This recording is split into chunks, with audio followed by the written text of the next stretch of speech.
waba warabonye Yesu, waba warabonye Yesu, ujye ugira amatsiko yo kubona Yesu kandi ajya aboneka. Imana ni Imana nini,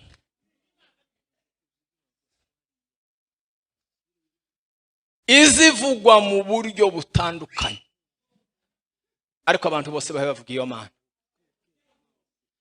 Habe niyo abantu bagiye kuyibona tibaza babona Imana mu shusho imwe.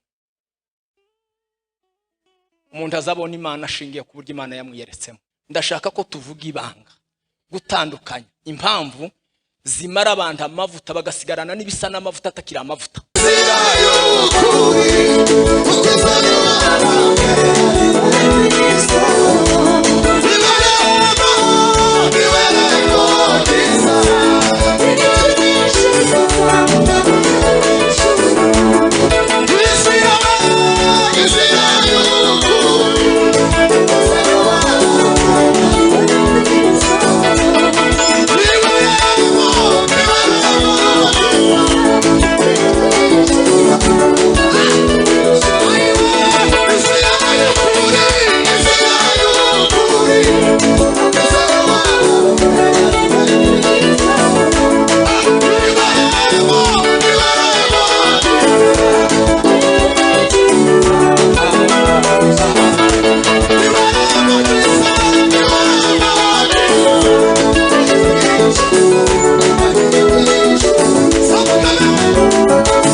Yaravuze ngo ameze nk'ipfunda, ameze nk'ingamiya ngo yamenyere kwikorera imitwaro y'abantu no kubaruhura.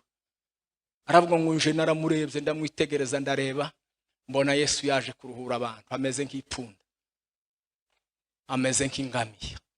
Yesu nawe afite uko yakwiyeretse, ugira inshusho z'umubonaho, uyikomeze. Iyo nshusho ni nziza ku buzima bwawe.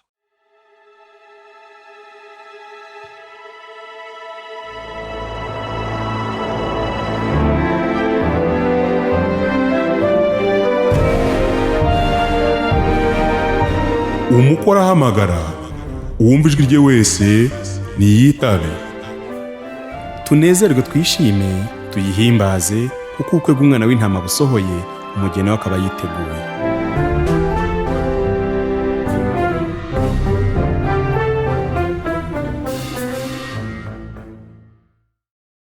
Ubuhanuzi bwa Yesaya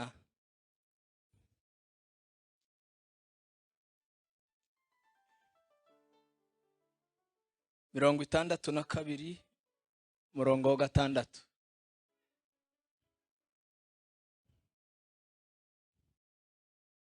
Haranditse ngo, yewe Yerusalemu nshize abarinzi ku nkike zawe, ntibazaceceka ku manywa na nijoro.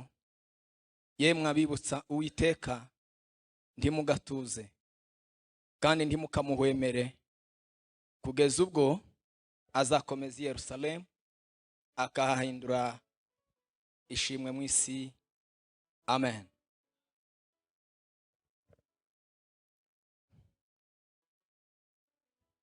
Turangirize mu buhanuzi bwa Daniyeli.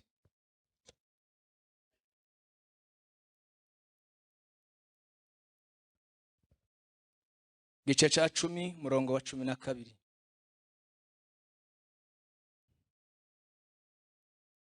Ahera ko arambwira ati, witinya Daniyeli, kuko uhereye ku munsi watangiriyeho gushishikarira gusobanukirwa no kwicisha bugufi imbere y'Imana yawe, magambo yawe yarumviswe kandi niyanzanye. Amen. Musuhuke na Alexi muregerana.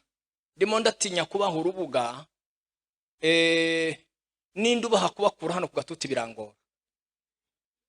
ndagira ngo hari korase ejo mwaririmbye byabingora gufata indirimbo vuba vuba, ariko ngira ngo yari kwebwa ngo nta yindi rembo yeme bacu kera mwayimenye. Abagenzi nugo bababaswa nibaza, mube nkabahaguruka aho ngaho, muhaguruke tunezerwe dutangire.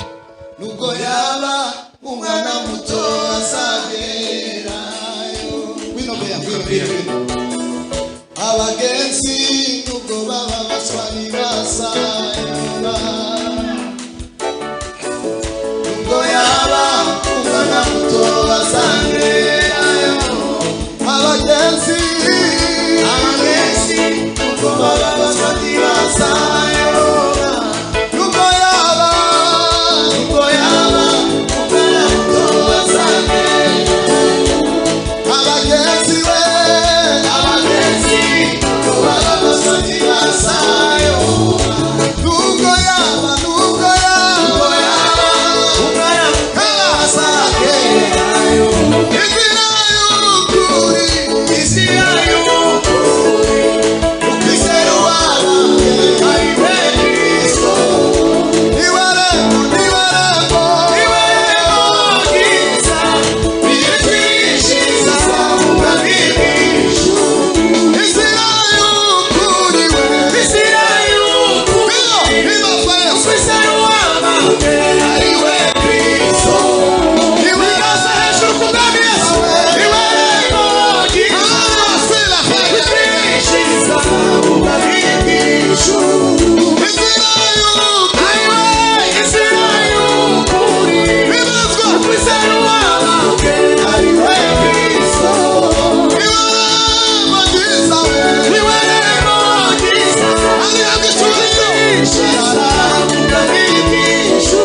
Bwana sifiwe.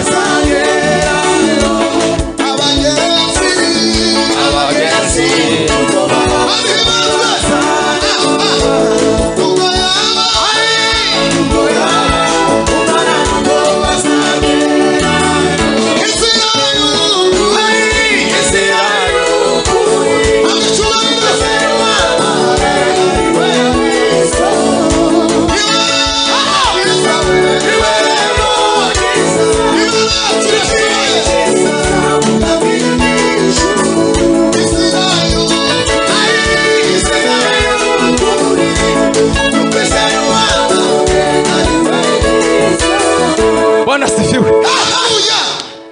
Muhagarare mbabwire ikintu kimwe. Umutima uri murambwira ko ntigisha kurya mutegereje.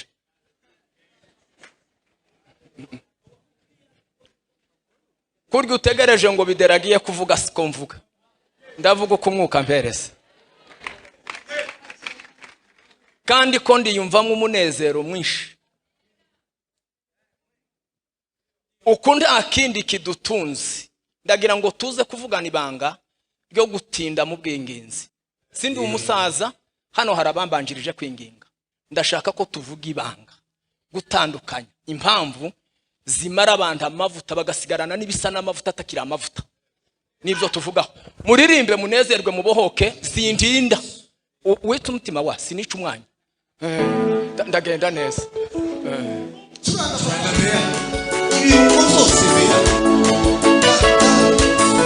Abagenzi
Imana ni Imana nini.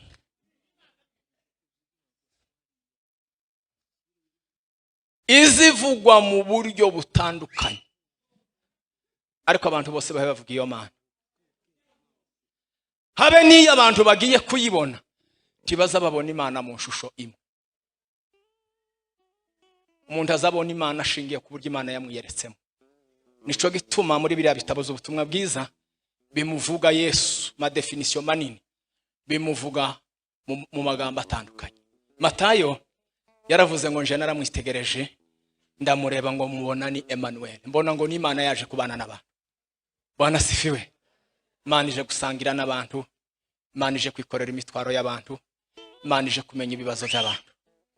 Bibiliya iravuga mu gice cya 2 mu Baheburayo umurongo wa nyuma, haravuga ngo uwo nguwo kuko yageragejwe bihagije ngo niyo mpamvu ashobora gutabara n'abageragezwa bose.